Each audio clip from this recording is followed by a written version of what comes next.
Salam, kita bertemu lagi untuk belajar mengenai firman Tuhan. Orangnya santai ya, cuma yang sopan ya. Silakan Kak Randy. Shalom Melia. Salam, silakan. Aku punya teman orang Sunda Muslim. Dia bilang gini, di mana tertulis Natal tanggal 25 Desember. Kalau ada, aku kasih uang 100.000 katanya. Bagiku bukan masalah uangnya, tapi masalah gimana cara menjawabnya. Memang tanggal persisnya itu nggak ada dicatatkan di dalam Alkitab. Tapi kita bisa lihat dari Alkitab ya. Sekarang saya bantu kamu ya.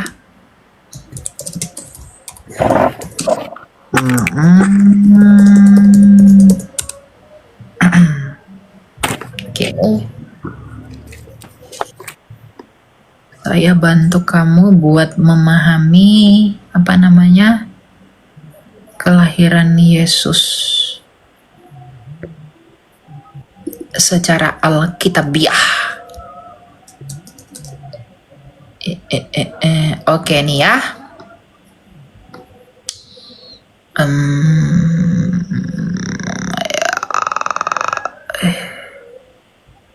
Mana ini? Sebentar ya. Kok udah diganti ya? Oh ya. Aduh. Mana tadi yang aku buka tuh? Nih ya. Oke. Kita akan belajar langsung dari Alkitab. Jadi saya buka rujukannya. Kita baca mulai dari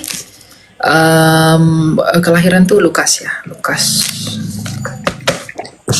Kita lihat ya dari Alkitab sendiri. Mulai dari Lukas pertama, oke? Perhatikan dengan baik-baik.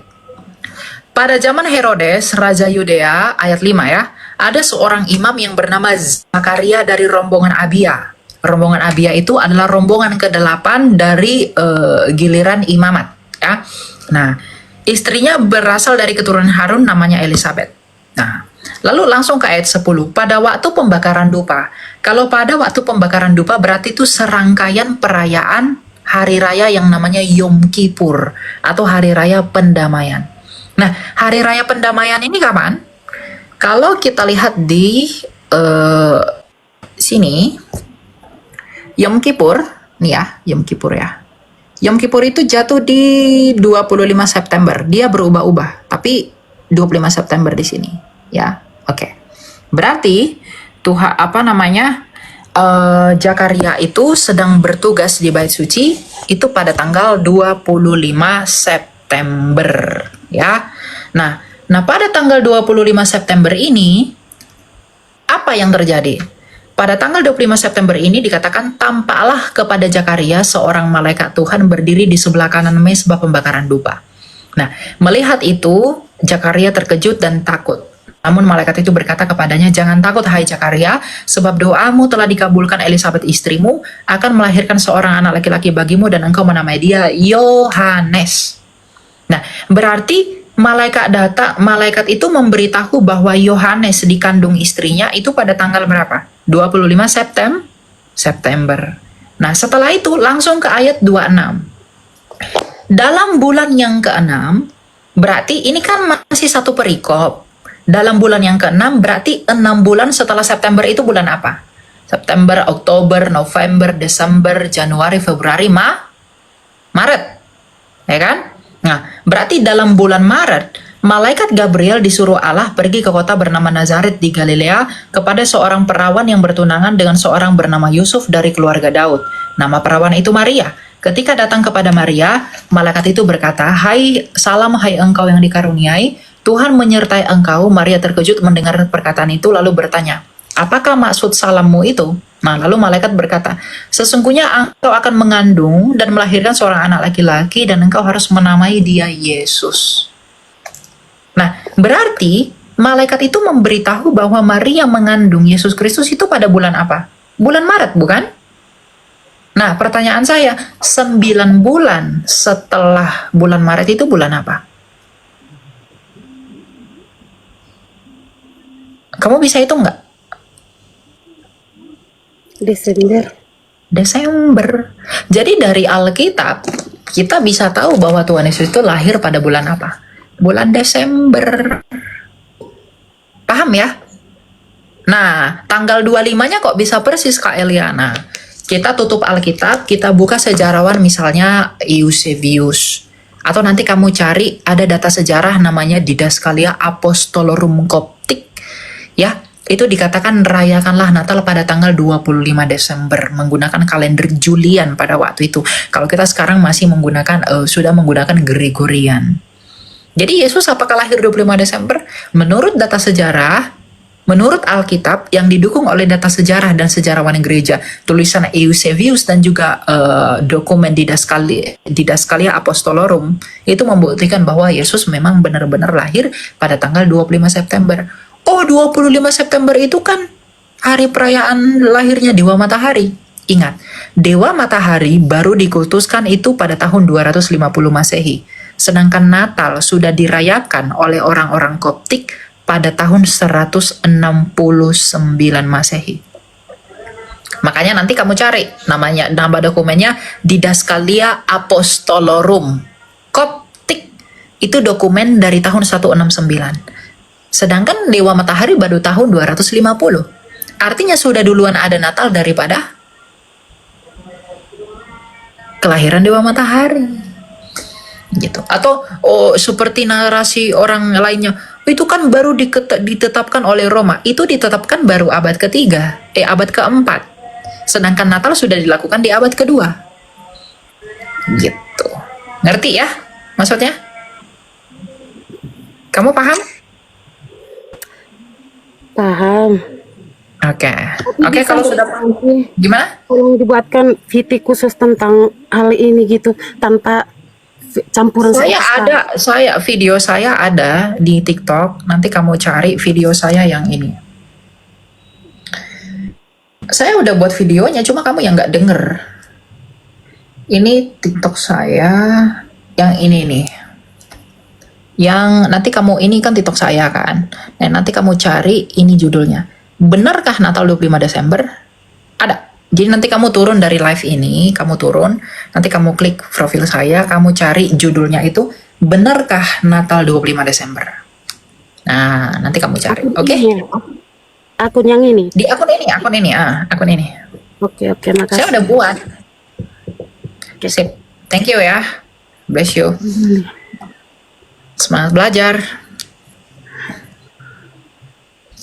Nggak bisa dipin, di sini nggak bisa video dipin. Ya, nggak bisa dipin teman-teman. Jadi kalau kalian mau belajar, boleh ya.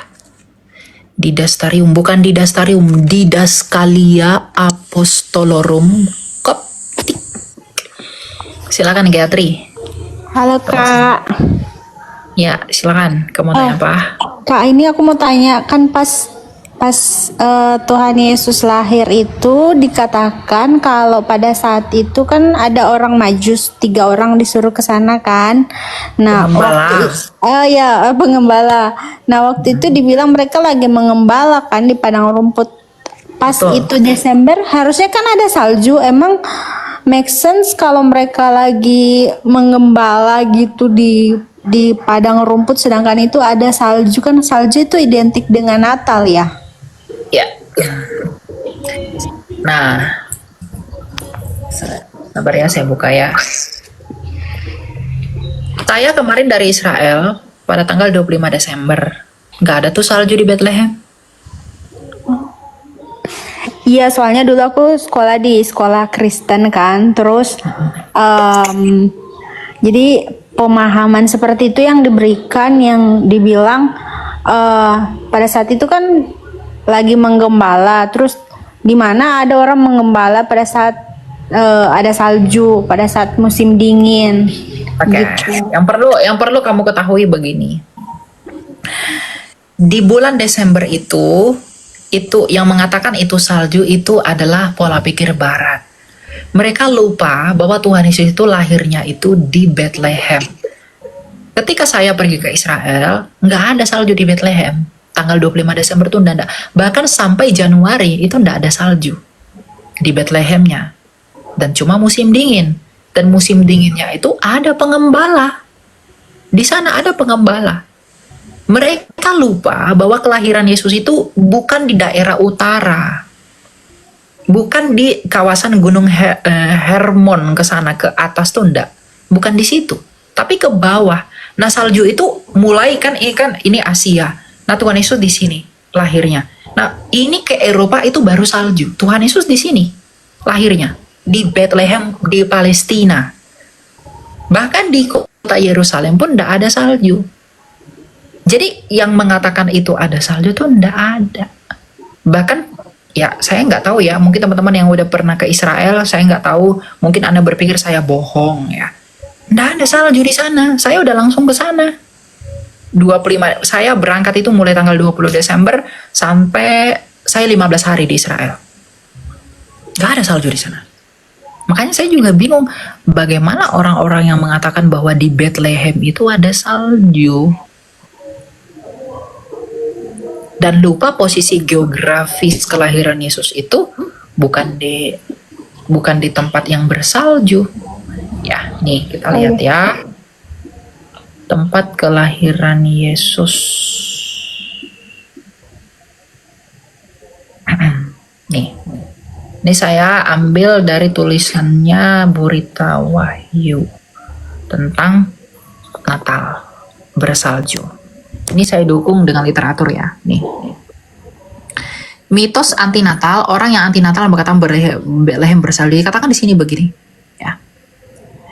Para penentang Natal menertawakan karena nggak mungkin Yesus lahir 25 Desember. Karena waktu itu para gembala menggembalakan domba pada malam hari. Di wilayah Israel, demikian argumentasi mereka, domba-domba umumnya paling lambat harus dimasukkan ke dalam kandangnya pada waktu turun hujan pertama dalam kalender Yahudi pada bulan Marheswan, ya, atau awal Kislev. Nah, menurut Talmud ada dua jenis binatang yang digembalakan, yaitu ternak piaraan khusus dan juga yang kedua Eluhen Midbariot atau ternak yang digembalakan di padang. Nah, ini dibagi dua. Ada ternak digembalakan pada padang waktu Paskah, yaitu siang dan malam, yang dimasukkan ke kandang pertama. Dan yang kedua itu menurut rumput di padang tidak masuk area yang ditentukan. Nah, catatan Lukas, ingat Lukas 2 ayat 8, itu merujuk kepada domba-domba khusus untuk upacara korban yang digembalakan di padang tertutup. Dan domba-domba tersebut dilepaskan di sana, baik pada musim panas maupun musim hujan. Faktanya, Bait Suci selalu mempunyai persediaan domba-domba sepanjang tahun karena tidak ada upacara Yahudi tanpa kurban binatang. Dalam lingkaran tahun liturgis Yahudi, perayaan jatuh 25 Kislev hingga 2 Tevet itu adalah perayaan Hanukkah. Nah, hari raya penasbihan Bait Suci itu ditetapkan untuk memperingati kemenangan Yehuda Makabe di dalam kitab Makabe. Ini pada tahun sekian. Nah, ciri khas perayaan ini adalah lampu-lampu terang. Ya, bertepatan pada tanggal 25/9 Mesir Kia. Selain itu, nah ini yang saya katakan Hermon tadi, saya melihat salju itu di Hermon. Nah, ini ternyata didukung oleh literasinya Bu Rita Wahyu. Dia katakan apa? Kita juga harus melihat geografis Israel secara keseluruhan. Hanya di wilayah Israel utara, kan tadi saya bilang utara, Bethlehem itu selatan. Hanya di Israel utara biasanya salju turun dari Gunung Hermon. Makanya dari Galilea, kalau kalian pernah ke Israel di di Danau Galilea, di Laut Galilea, kalian bisa melihat Gunung Hermon itu putih kalau di bulan Desember. Tetapi di Galileanya sendiri tidak ada salju. Sedangkan di Bethlehem Efrata, tempat malaikat itu bertemu dengan gembala, bukan wilayah turunnya salju. Wilayah Israel Selatan terdiri dari gurun. Karena itu bulan Desember suhu Bethlehem hanya sekitar 57 sampai 42 Fahrenheit atau 13,5 sampai 5,5 derajat Celcius. Ya, karena itu tidak ada salju di Bethlehem kecuali pada saat-saat tertentu. Itu pun tipis kalau ada kiriman dari utara kalau anginnya itu kencang. Gitu ya. Jadi yang mengatakan di sana salju itu enggak ada karena saya udah ke sana. Enggak ada salju di Bethlehem. Oke. Gitu. Soalnya dulu kepikiran, sampai sekarang kepikiran. Makanya pas scroll TikTok pengen banget bertanya, akhirnya ada jawabannya. Iya, jadi memang nggak ada salju di sana. Karena yang salju itu dari Gunung Hermon ke sana, ke atas tuh. Di zamannya Tuhan Yesus tuh enggak ada. Karena ingat kamu belajar dari orang barat sih. Kamu belajarnya harus dari timur agar bisa. Ya. Siap. Makasih. Oke, Tuhan berkati ya. Amin amin. Ya. Ya, jadi enggak ada tuh salju-salju di Bethlehem tuh. Ya. Salah itu. Ya kalau kalian udah pernah ke sana, bolehlah kalian rasain sendiri. Nanti kalian buktikan saya bohong atau enggak. Perginya pada bulan Desember. Saya waktu itu kebetulan bulan lalu, bulan 12 kemarin saya pergi ke sana. Tak ada salju. Gitu ya. Jadi tidak ada salju.